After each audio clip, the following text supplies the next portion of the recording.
Hi gang, Rob here. It's the morning of 29 September 2015 and got another From the Sharpening Bench video for you guys. You recognize that logo and that signature? Some of you probably do.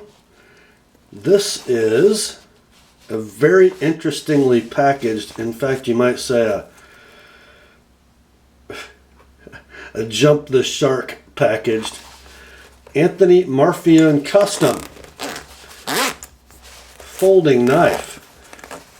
Now, Anthony Marfione, of course, is the founder and owner of Microtech Knives, and every now and then we get a knife that is not branded Microtech but a Marfione Custom. We are told with blades custom ground by the hand of Anthony Marfione, and this is the knife. Released at Blade Show in 2014, this is the Marfione Custom Anax, A-N-A-X. It is an integral, meaning one piece, 6AL 4V titanium framed, bearings suspended, folding knife. The opening method, kind of interesting. Well, there's no thumb stud, there's no flipper. There is a groove, something like a fuller.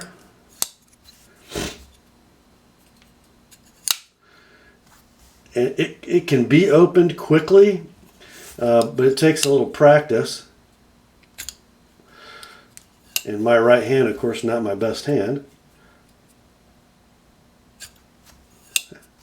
There we go.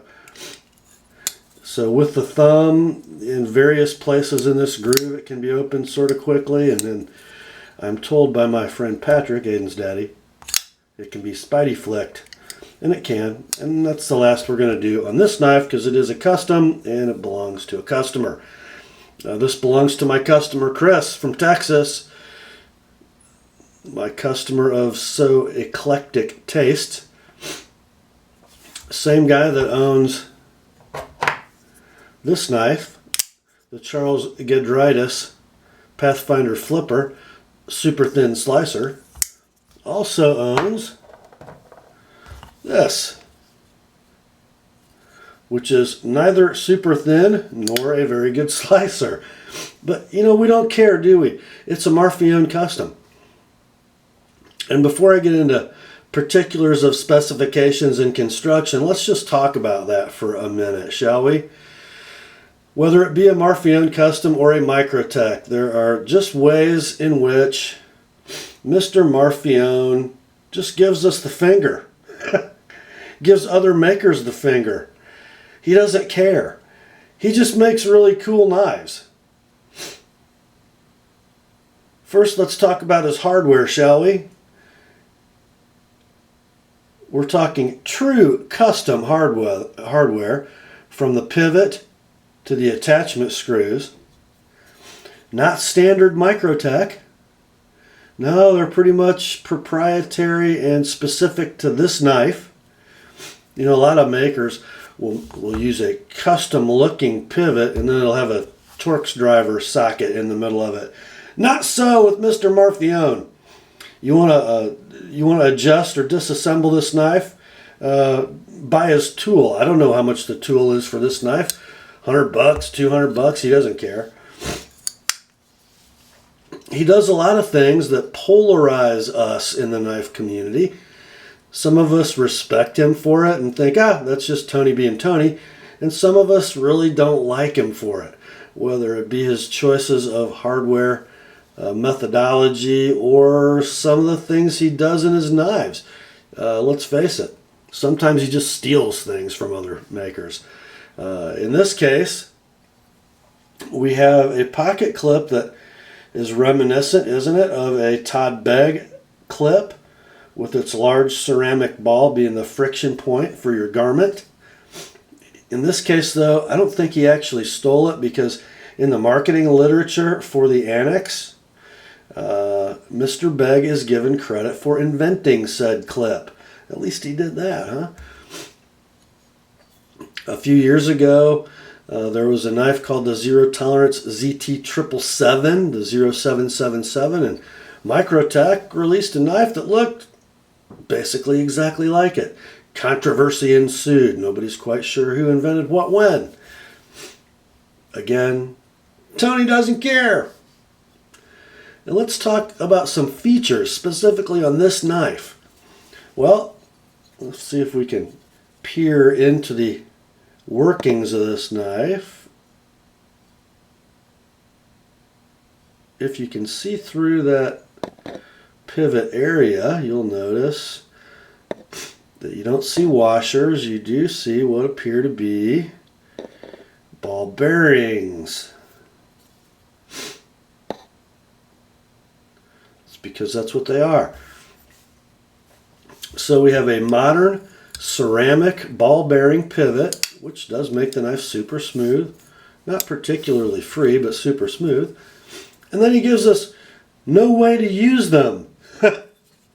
I guess that Spidey flick is sort of a way to use them, but you'd expect a flipper, wouldn't you? Or at least a nice big thumb stud you could get a purchase on and flip the knife out quickly.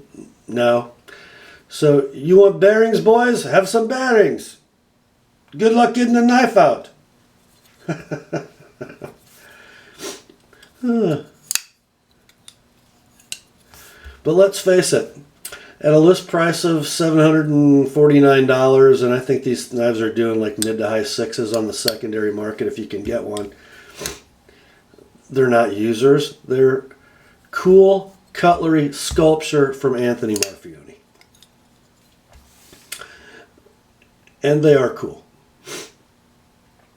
So let's talk about some specifics. The blade is fashioned of Elmax. You can imagine how long it took to put that edge on Elmax. It is hollow ground from about maybe 60% of its breadth down. Not what I would consider a particularly skillful or effective blade grind. It's pretty thick. My secondary edge is 18 degrees, and it's pretty broad even at the base, and then the thick tip makes the edge grind broaden even further, but not unattractively so. I was pretty careful to kind of choose an angle that really showed off the knife. Gave us some bling at the edge, but didn't look overly broad. Take a look at the thickness at that tip.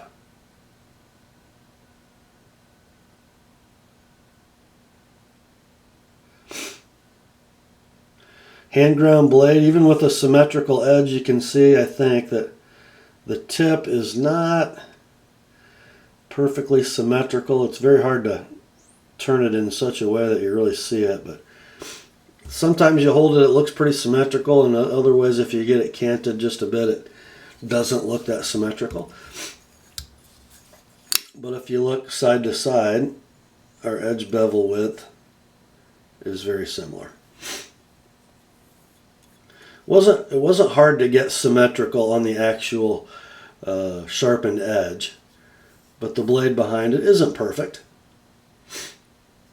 It is 4mm stock, about 160 thousandths, and the stonewash on the primary bevel or the hollow grind has that sort of semi-mirror polish.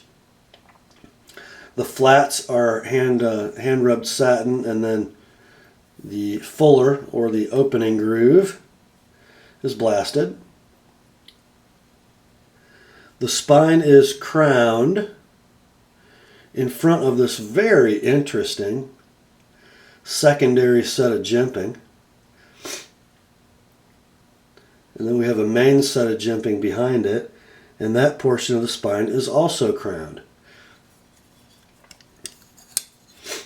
The stop pin, which functions for both the open and closed position, is turned or grooved.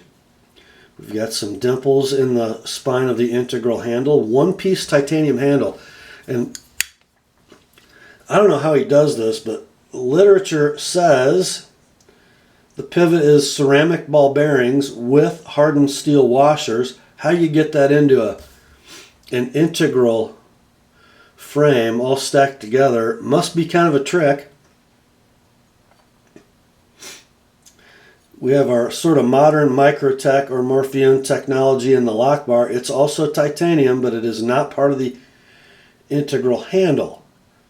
It's sort of a subframe lock with a steel insert hardened that also serves as an over travel stop. I think you can see in there, if you look down at the frame past the lock bar, there's a milled radius, and the base of the over travel or the steel insert falls into that radius and stops the lock bar from over traveling. How's the blade centering on this little girl? Let's see. Close, but not perfect. Pretty darn close.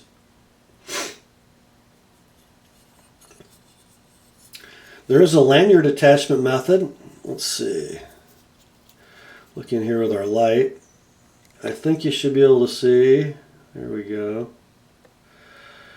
A blind threaded hole. I guess there's a fixture which did not come to me with the knife that screws into that and then provides a lanyard attachment method.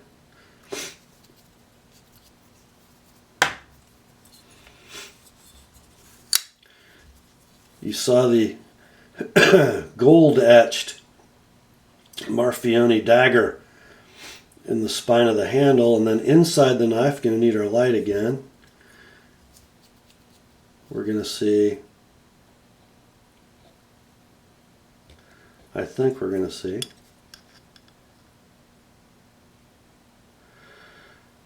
a Marfione 07-2015 Anax. So that indicates July of 15 production.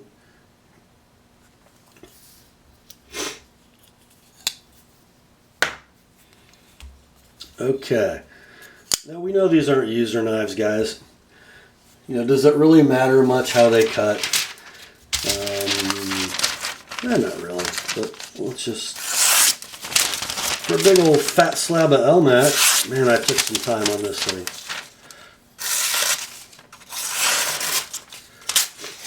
I don't know, will the base of this thing push cut? I don't. Wow, well, almost.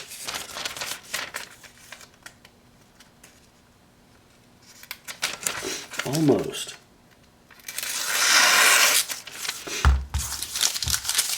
I hate this. I hate that steel. Hate it.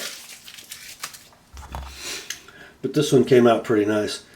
Let's see. If you were going to use it, how are the ergonomics? Well, in the saber grip, it's really good. Jimping not super sharp, but sharp enough. In the hammer grip, well, let me use this right-handed so I'm not biased about the clip. Pretty good. Very slim handle though, isn't it, for such a broad blade? Yeah. My hand, I wear a large glove, and it's almost, in the hammer grip, not hand filling enough. Not an issue in the saber grip, but in the hammer grip it is. In the draw cut grip, kind of the same thing, but a little better. I'm feeling a lot of clip in that grip. In the reverse grip, pretty doggone nice. Very natural place for the thumb to rest. Of course, that lanyard would impede that. And then you've got, this I don't quite understand. You have a forward finger choil almost. Boy, I'll tell you, it's not really big enough. Not quite sure why that is the way it is. We could have come up a little higher, and certainly we could have come out farther. It is long enough to clear the plunge grind, or doggone close to it, but I don't know why that isn't a little rounder and a little bigger, because isn't that what the secondary set of jimpings for? Would be for that forward grip. It just, the finger's not far forward enough, it's encroaching on the cutting edge, it's not quite where it ought to be, I don't think. But again, Marfione Customs, not user knives. Let's look at some more details. Jimping on the frame behind the blade.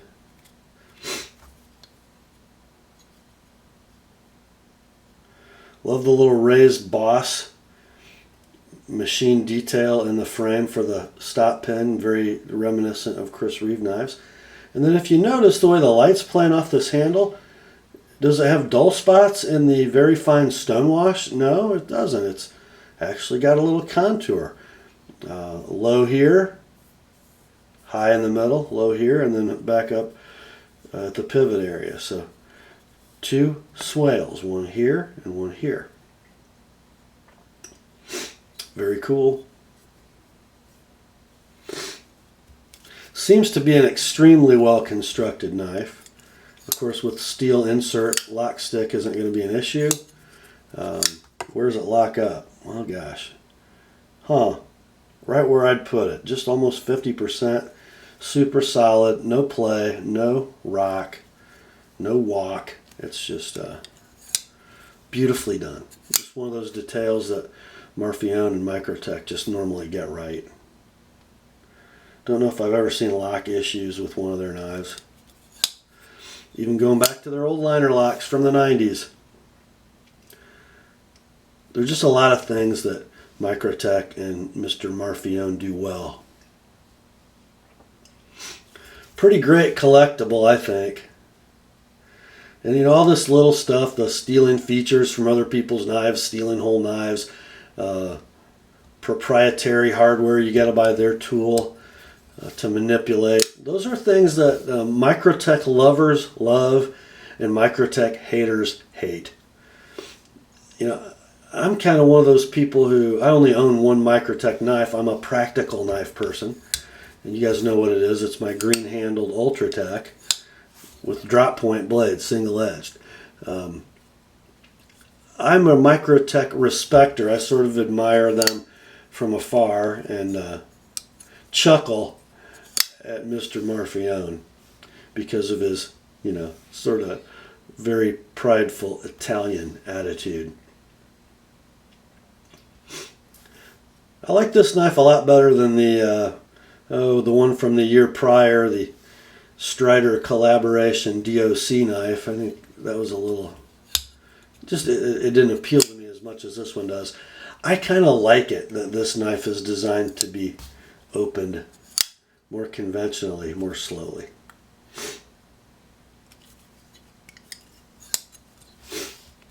I don't even mind that the blade really isn't designed to be much of a slicer. You're certainly not going to pry with it, are you? It kind of represents a lot of the things I hate. You know, it's the modern overbuilt folder that's not really overbuilt. But it has charm. With its 3 5/8 inch thick blade, it's almost 5-inch long handle. Not super heavy, only 5.2 ounces as I weigh it. I think it's published at 5.1. Kind of cool. Makes you feel good when you have it in your pocket. Good luck getting it in and out of your pocket, though. That Todd Begg clip, although interesting and innovative, wow, it's more of a pocket anchor than a pocket clip. Takes 2 hands to get it in, and you know, pulls your pants up when you try to get it out and all that good stuff. But it's cool.